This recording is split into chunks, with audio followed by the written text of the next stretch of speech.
The calm of a typical Thursday afternoon was shattered when the skies over New York City rippled like disturbed water. People on the streets stopped in their tracks, looking up as a massive silhouette descended through the clouds. The arrival of the Skrell was nothing like humanity had imagined first contact would be. Their ship was sleek, immense, and silently ominous. Inside the United Nations headquarters, linguist and ex-military officer Jack Harrison adjusted his tie nervously as he prepared to meet the aliens. He was joined by Dr. Alan Torres, a physicist known for his work on interstellar propulsion systems, and Major Mike Donovan, a strategic defense specialist. Together, they formed the Human Welcoming Committee. As the Skrell delegation disembarked, their leader, a towering figure named Xel'Naga, extended a limb in greeting. The translator device around his neck buzzed and clicked before emitting a clear, "We come in peace and curiosity." Jack stepped forward, extending his hand, a gesture he hoped would be understood. "Welcome to Earth, Xel'Naga. I'm Jack Harrison." Xel'Naga mimicked the handshake awkwardly. "Jack Harrison," he repeated, the device converting his chirps. "We seek exchange in knowledge and culture." Alan chimed in, enthusiasm clear in his voice. "We have much to share and are eager to learn from you as well. What technology brings you across the stars?" "A question for another time," Xel'Naga replied, his tone pleasant but dismissive. "Today, we celebrate our meeting." Major Donovan watched the exchange with a skeptical eye. "What assurances can you give us that your intentions are as peaceful as you claim?" he asked, his tone more accusatory than Jack would have liked. Xel'Naga turned his large, faceted eyes on Donovan. "Doubt is natural. In time, trust will flourish. We have navigated the stars to many worlds, spreading harmony." As the meeting transitioned into a formal reception, the representatives of Earth mixed with the Skrell, discussing potential cultural exchanges. Jack found himself speaking with Xel'Naga about human history, explaining various aspects of Earth's culture. He noticed that while Xel'Naga seemed genuinely interested, there was an undercurrent of condescension in his responses. "So primitive yet fascinating," Xel'Naga observed as Jack described the Internet. "Your technology is in its infancy, but it is charming." Jack bristled slightly, but kept his tone diplomatic. "Every civilization has its beginnings. We look forward to learning from each other." As the evening wound down, the trio reconvened. "What's your read on this?" Jack asked Alan and Mike as they watched the Skrell mingle. Alan was optimistic. "It's incredible, Jack. Think of what we can learn from them." Donovan, however, remained unimpressed. "We need to be cautious. They talk about exchange, but I see more taking than giving." Jack nodded thoughtfully. "We'll play along for now, but we'll watch them closely. First contact is more than pleasantries and promises. It's about what happens next." As the Skrell returned to their ship and the lights of the UN dimmed, the men felt a mix of excitement and unease. Humanity was stepping onto a larger stage, but at what cost? Jack looked up at the stars, wondering what the future held. In the months following the Skrell's arrival, cities around the world became hubs of alien-human collaboration. The Skrell shared their advanced technology selectively, offering devices that promised to revolutionize energy production, medical care, and communication. Yet these gifts came with strings attached.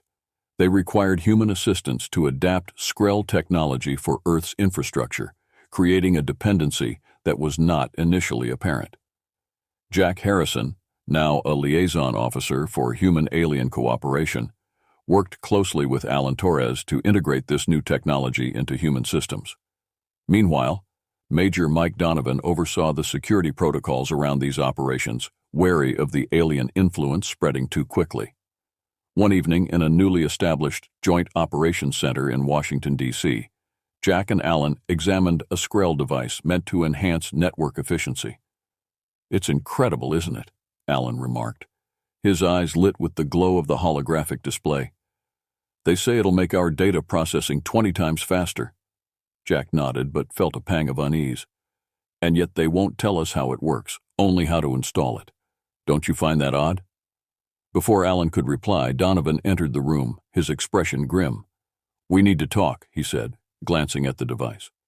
I've been monitoring the communications coming from that thing. There's more than just data enhancement going on. The three moved to a secure conference room. Donovan laid out his findings. The devices seemed to be transmitting large amounts of data back to the Skrell ship. Not just technical data, Donovan stressed. I'm talking personal information, security protocols, even government secrets. Alan's enthusiasm waned. Could there be a benign explanation? Possibly, Donovan admitted. But given what we don't know about their technology, I'm not willing to bet on it. Jack rubbed his chin thoughtfully. We need to test it. See if we can block or redirect the data flow without them noticing. Over the next few weeks, Jack, Alan, and Donovan worked covertly to decipher the technology. Using a makeshift lab, they began experimenting with ways to sever the data stream to the Skrell. Their efforts were painstaking and fraught with the risk of alienating their advanced partners if discovered. Meanwhile, Jack noticed a shift in the public's perception. The Skrell were everywhere, on TV and advertisements, even in schools teaching their language and culture. Their presence was becoming as common as any celebrity or politician. This isn't just cooperation, it's becoming an occupation, Donovan noted one evening as they watched a news segment praising Skrell contributions to science. Alan, who had been the most optimistic, now shared the concern. We've got to figure out what they're really up to. This technology, it's like a Trojan horse. Their breakthrough came one night when Alan managed to isolate and decode part of the data stream. It's worse than we thought, he told Jack and Donovan during an emergency meeting. They're not just spying on us. They're learning our weaknesses, mapping out our defenses. Jack felt a chill run down his spine. They're preparing for something. We need to assume the worst. Mike, we need to start preparing defenses quietly, and I'll take this to the UN. They need to know, even if it risks a diplomatic incident. As Jack prepared his report, he couldn't help but wonder if they were already too late. The Skrell's strategy was clear: pacify with technology, then dominate from within.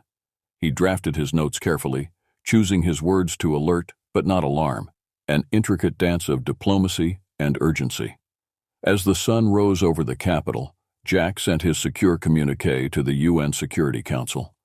The world was at a crossroads, and humanity's next steps would determine its fate. In the weeks following the disclosure of the Skrell's true intentions, Earth's political and military leaders scrambled to respond. Jack's report had sparked a flurry of closed-door meetings and emergency sessions at the United Nations. However, before any concrete action could be decided upon, the Skrell made their move. It began subtly. Key communications networks around the world started experiencing unexplained outages. Initially dismissed as technical glitches, these disruptions soon revealed their sinister purpose. Skrell technology embedded within Earth's infrastructure allowed them to cripple military defenses and neutralize government operations globally. Jack Harrison, Major Mike Donovan, and Dr. Alan Torres watched in horror as the news reports rolled in. Cities fell silent as power grids failed. Transportation halted. The world, so interconnected and reliant on digital communications, found itself paralyzed. Damn it, they were one step ahead the entire time, Donovan muttered as they convened in an emergency bunker under the Pentagon, one of the few places left with a secure, functioning communication line. We need to get this under control fast, Jack said, turning to a group of hastily assembled military leaders and tech specialists. If we can isolate the Skrell tech from our systems, we might have a chance to regain some control. As they set to work, Skrell ships descended upon major cities, deploying troops and enforcing martial law with terrifying efficiency. Their soldiers, previously unseen, were imposing figures clad in advanced armor, equipped with weaponry that made Earth's arsenals look primitive. In the midst of chaos, Alan worked feverishly on a countermeasure. I think I've got something, he shouted over the din of the bustling bunker. It's a virus designed to disrupt their tech. It's risky. Could knock out our systems too, but it might give us a window. Deploy it, Jack ordered. Alan nodded and executed the program. For a moment, the world held its breath. Screens flickered and systems rebooted across the globe. Then, as suddenly as they had gone dark, screens lit up. Communications were restored. It was a small victory, but a significant one. "We've got to move quickly," Jack said. "Mike, coordinate with the forces still in play. We need to start taking back ground." Donovan was already on it, barking orders into his headset, organizing counterattacks where they could. "We'll give them a fight they weren't expecting," he growled. Meanwhile, in occupied zones, civilians faced the harsh realities of Skrell rule. Curfews were imposed, and dissent was met with swift retribution. Despite the oppression, or perhaps because of it, pockets of resistance began to form. Jack's name and actions became a rallying point for those willing to fight back. "We need to support these resistance movements," Jack told his team. "There are eyes and ears on the ground, and more importantly, they're the heart of our fight." As Earth struggled under the Skrell's grip, Jack and his team managed to establish a network of covert communications with resistance leaders worldwide. They shared intelligence, coordinated sabotage operations, and slowly began to reclaim territory. In one such operation, Jack found himself leading a raid on a Skrell communications hub. The fight was brutal, but they succeeded in capturing valuable data. Analysis of the data revealed a potential vulnerability in the Skrell's command structure. "They're not used to resistance," Jack noted as he reviewed the findings. "Their strategy assumes compliance. It's time we change that assumption." Determined, and with renewed hope, Jack set his sights on exploiting this newfound weakness. The battle for Earth was far from over, but humanity was now fighting back with everything it had. The spirit of defiance grew, and with each small victory, so did their resolve to free themselves from the Skrell's dominion. In the months following their initial victories, the human resistance, led by Jack Harrison, began to gain momentum. Major Mike Donovan had established a network of guerrilla warfare teams that executed hit-and-run attacks on Skrell forces, while Dr. Alan Torres worked tirelessly to develop technology that could counteract the aliens' advanced weaponry. The resistance had set up their main base in the ruins of what used to be Chicago. The city, once a bustling metropolis, now served as a shadowy maze, perfect for hiding from Skrell patrols and launching surprise attacks. Jack convened a strategy meeting in a dimly lit underground bunker that served as their command center.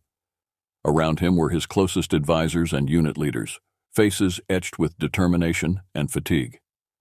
"We've managed to disrupt their supply lines in the northeast and northwest sectors," Donovan reported, pointing at the map projected on the wall.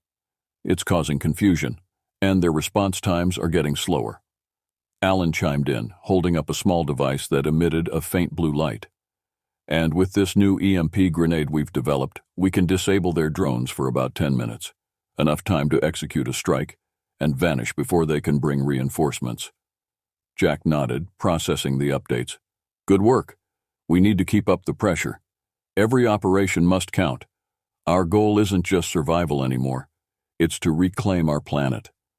The meeting shifted to planning their next major operation. Intelligence suggested that a Skrell regional command center was located beneath what was once the Field Museum. Capturing it could give them control over Skrell operations in the entire Midwest. "It's heavily guarded, probably more than any site we've hit before," Donovan warned. "But taking it could turn the tide in this war." "I agree," Jack said. "We strike hard and fast. Alan, have your tech team equip every unit with EMPs. Mike, coordinate the assault teams. We'll need precision and stealth on our side." The night of the operation, the air was tense with anticipation. Jack, clad in armor pieced together from both human and Skrell designs, led one of the assault teams. They moved silently through the deserted streets, the eerie quiet a stark contrast to the chaos of their daily existence. As they neared the museum, the silence was shattered by the sudden roar of a Skrell patrol craft overhead. Jack signaled for his team to take cover. Using a handheld device, Alan disabled the craft's sensors temporarily, forcing it to land. With a nod from Jack, the team sprung into action. Explosions rocked the area as EMP grenades went off, and human fighters swarmed the disoriented Skrell soldiers. The battle was fierce, but the element of surprise was on their side. Inside the command center, Jack and his team fought their way through to the main control room. There they encountered a Skrell commander. A tense standoff ensued, ending when Jack, in a desperate struggle, managed to subdue the commander, using his own weapon against him.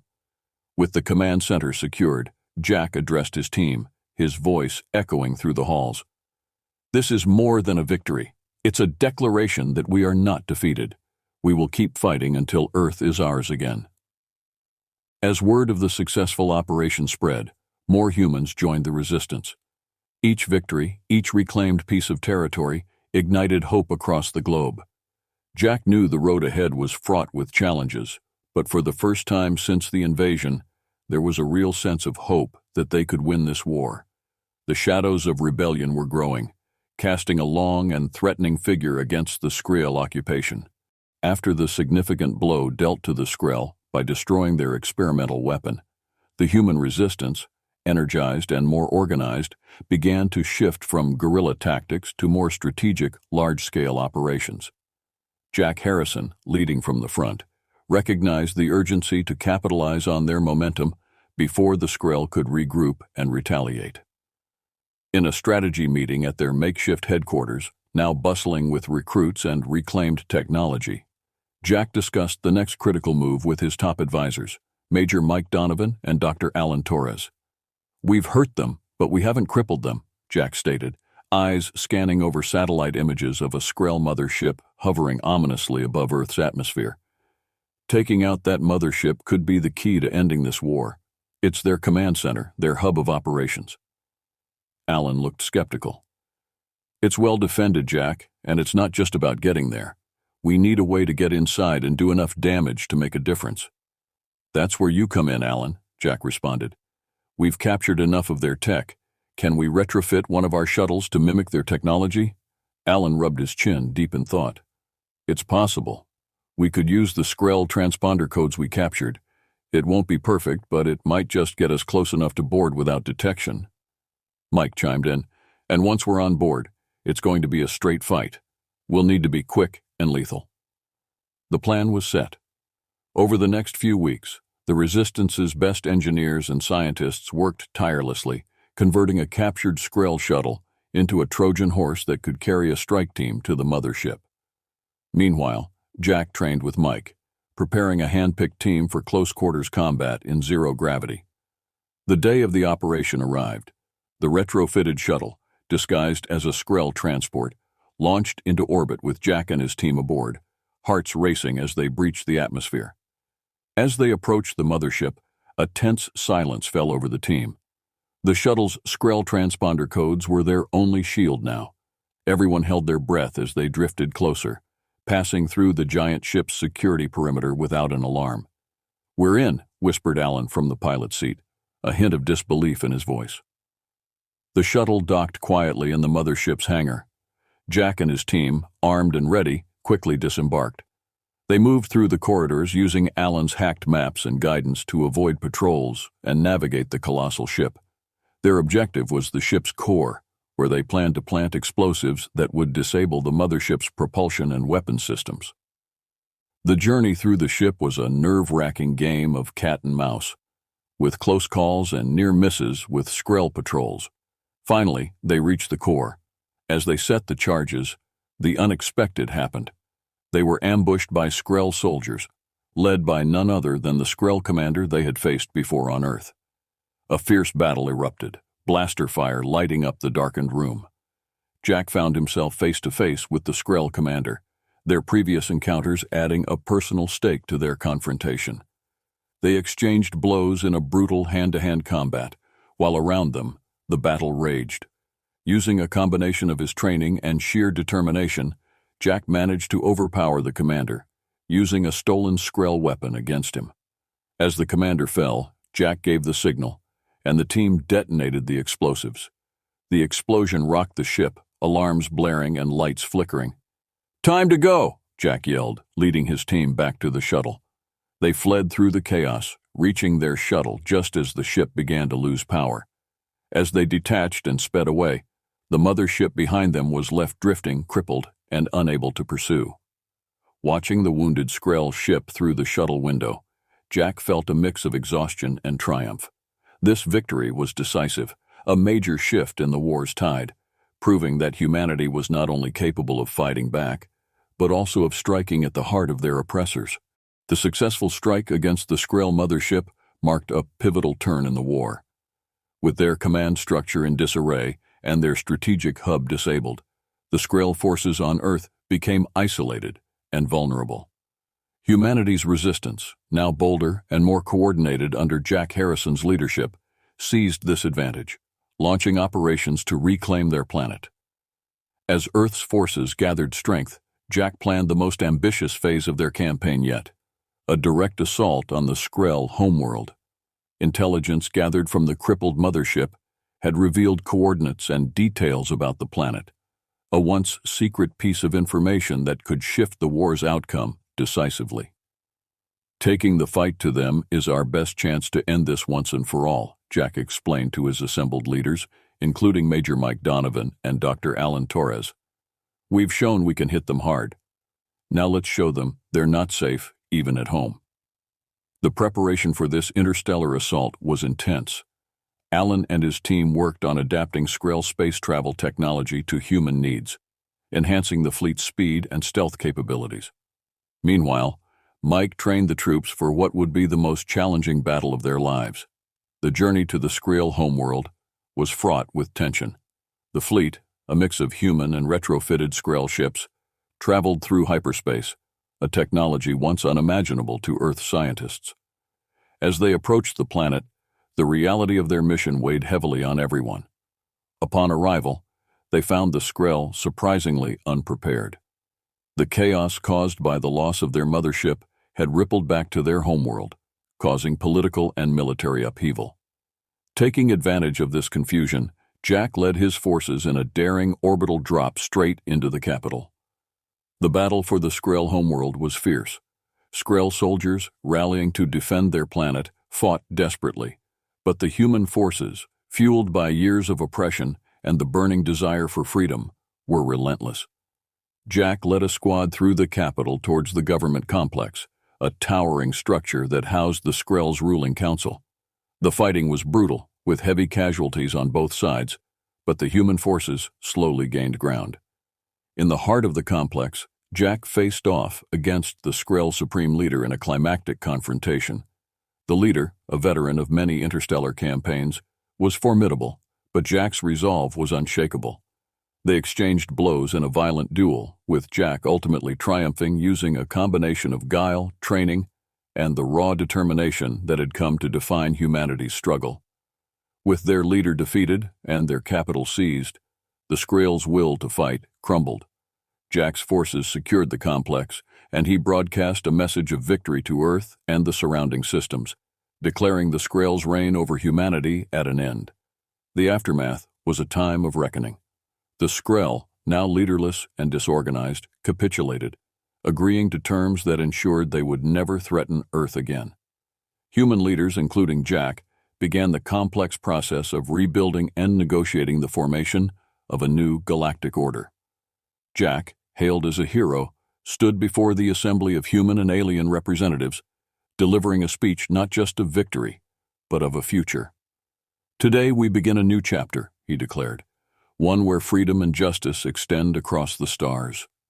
Let this war be our last, and let us move forward with peace and cooperation."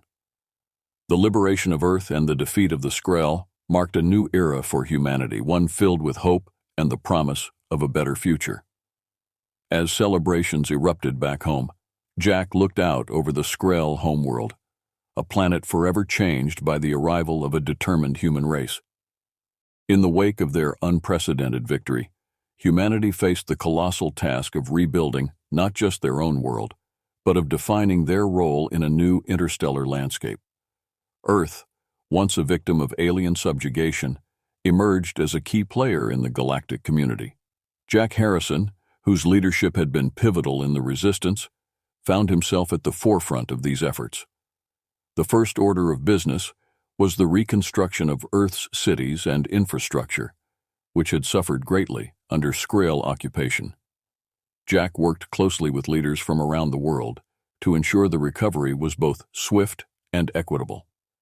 Resources from the Skrull technology were repurposed to aid in this massive undertaking, turning tools of oppression into means of restoration. Simultaneously, Jack was deeply involved in the diplomatic processes establishing the new galactic order. Humanity's victory had earned them a seat at the table with other civilizations, some of whom had quietly suffered their own grievances against the Skrell. These discussions, held on the newly liberated Skrell homeworld, aimed to form a federation based on mutual respect and cooperation, a concept that was revolutionary in a galaxy marked by hierarchy and conquest. "We have been given a unique opportunity," Jack addressed the assembly of various alien representatives. "We can forge a path that leads away from the shadows of war and into a future lit by the shared light of our stars. Let us not be bound by our past conflicts, but propelled by our collective potential." As the details of this federation were debated and formed, Earth began to see the first true benefits of peace. The Skrell, now leaderless and humbled, agreed to share their advanced technologies, which accelerated Earth's technological capabilities by centuries. This new technology, combined with human ingenuity, sparked a renaissance in science, art, and culture as humans and aliens alike explored the possibilities of their newfound alliance. Back on Earth, the rebuilding progressed from the physical to the philosophical. Education systems were revamped to include not only the advanced sciences, but also courses on diplomacy and interstellar ethics. A new generation of Earth's children would grow up not just as citizens of their country, but as members of a vast and varied galaxy. In the midst of these transformative times, Jack found himself a public figure, revered and scrutinized. His story was told in schools, his speeches quoted by leaders and civilians alike. Yet he remained focused on the future, driven by a vision of the world he wanted for future generations. As the anniversary of their victory approached, a grand ceremony was planned on Earth, broadcast across the galaxy as a symbol of Earth's resurgence and its commitment to peace. Jack was the keynote speaker, and as he stood at the podium, looking out over a sea of diverse faces, human and alien, he felt the weight and the wonder of this moment. "Today, we celebrate not just a victory in war, but a victory for peace," Jack declared, his voice resonant and clear. "We have shown that unity is not just possible but powerful. As we stand on this rebuilt Earth, let us commit to keeping our home and our galaxy a place of peace, a place where every species can thrive." The crowd erupted in applause, a sound that carried hope and the promise of a peaceful future. Jack stepped down from the podium, his heart light, his resolve unwavering. He had led humanity through its darkest times to its brightest day, and now he would lead them into a future full of possibility. As the celebrations continued into the night, the stars above shone a little brighter, a testament to a world healed by the strength and spirit of its people. Humanity had not just survived, it had thrived, and it would continue to do so, together with their new allies across the stars.